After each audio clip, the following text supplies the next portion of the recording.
So, Koy, welcome to Canada. It's nice to see you, Ryan. I understand. Very nice to be here. I understand you're from the UK, London. Yep, I run the London Cycling Campaign in London. 30-year-old organisation, 10,000 members, campaigning to make London great for cycling. 10,000 members. 10,000 members, yeah. That's fantastic. Yeah, it's good.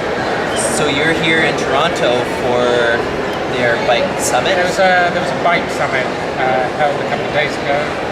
All the people interested in what you can do in Canada and Toronto specifically to kind of re-look at Toronto from the point of view of people getting around by bike. And, I got a sense that there's a kind of movement starting. It hasn't been strong with cycling, and they haven't had the kind of courage and vision. But I think it's just starting now, and people are beginning to see, cycling's not just for cycling geeks. It's something about the city of love, and how having a cycling perspective, you can kind of rescue back the big public spaces in the city, which are the streets and parking lots, rescue it back for people, and that's what a kind of cycling perspective does.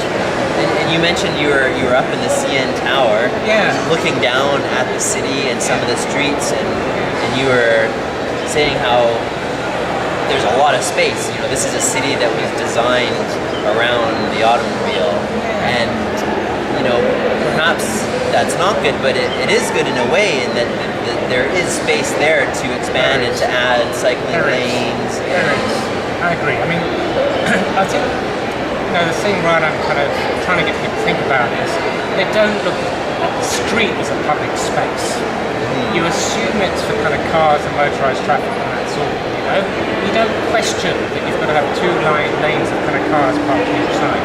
You don't question the major public spaces in our cities and multi-storey car parks and parking lots. Go up the CN Tower, have a look, and you can see the potential in the city. And what you've done in a city is you've basically got kind of a pizza slicer.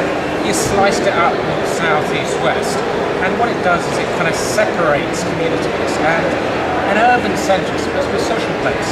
It's supposed to be a place where we're out there communicating, enjoying our city. And the thing that stops us doing that, just a simple act of walking along, sitting on the kind of sidewalk, having fun, is the car. Now, I'm not anti-car, but we've got to see in Toronto a big shift towards people saying, actually, why don't we give a little bit of the space over to walking, cycling, stuff like that, and it will transform the big city. And so there have been great steps happening in Great Britain, for instance. I know in general,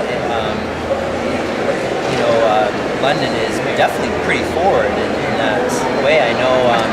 I think the thing, Ryan, the funny thing is in London, there's not necessarily many more in terms of proportion of people going on cycles as there are in Toronto. The thing that's happening in London is politicians have understood it. They've understood that cycling is a serious part of the transport mix, and they're planning for it, they're moving towards it. Now in Toronto, funny, they've got the same kind of target. People aren't serious, right, and they don't have the courage, and they're not planning for it. So you're going to talk to traffic engineers, they don't know that they have to plan for the shift right from planning for cars and bikes. You talk to the cycle sectors, they don't have the courage to say, this is what the city of Toronto is going to look like in 10, 15 weeks' time. Because there is lag time. There is lag time, yeah. But it's that kind of courage, that leadership, that vision that's going to persuade people. Because in the end, there's people who like to ride bikes just because they're fun, right? But also, it's a very practical, sensible, quick, easy way to go around, which is and so, we're kind of in this to find ways to kind of rescue the city.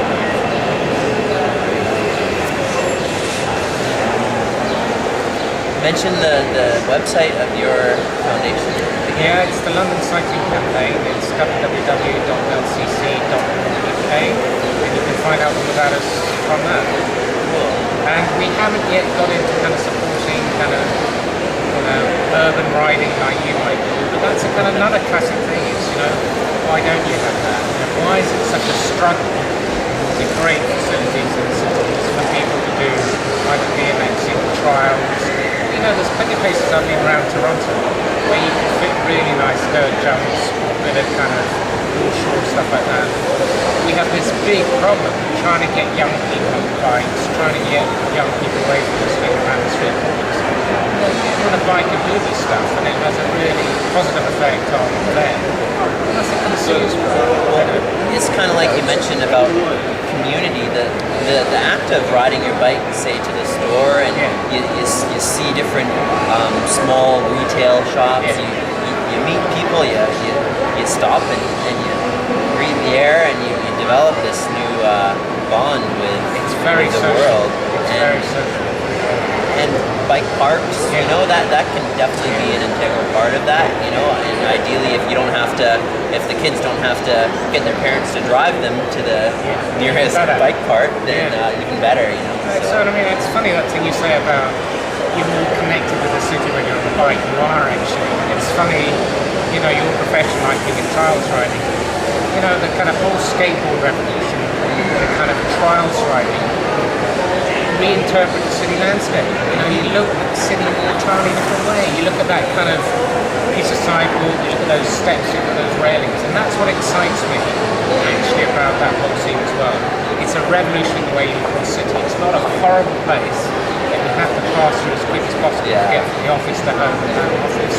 It's the place you live, and my God, you don't enjoy it. And I think that's the kind of thing with all kind of extreme sports. It gives you, and actually a cycle does that. You know, just one little turn around the corner, one little acceleration off to a, you know, through a traffic light. It's fantastic. You don't get that in the car. It's just misery in the car. You know?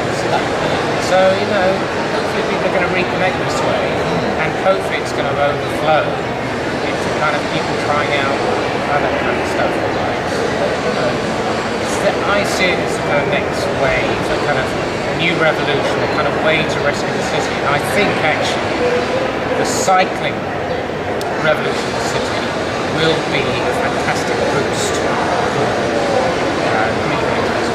It's a big part of the solution. And it's a entirely different perspective on the city. Whereas, you know, at this show here, this kind of green show, you've got green cars, you know, hybrids, more fuel efficient. You know, what's it actually doing? You can have twice as many green cars on the street. What's it actually done with how we have? You're still buying a new product, They still jam up our kind of parking spaces. They still jam up the streets. They're still dangerous. They still discourage us from having a kind of active lifestyle. So, you know, kind of question where the kind of green is going. I'm kind of glad they do it, rather than they did it. They didn't. Sure. Yeah. It's not as cool as the bike. No, I agree, 100%. Nice to see So you. thank you so much for chatting and taking the time. Nice to see you. Good luck.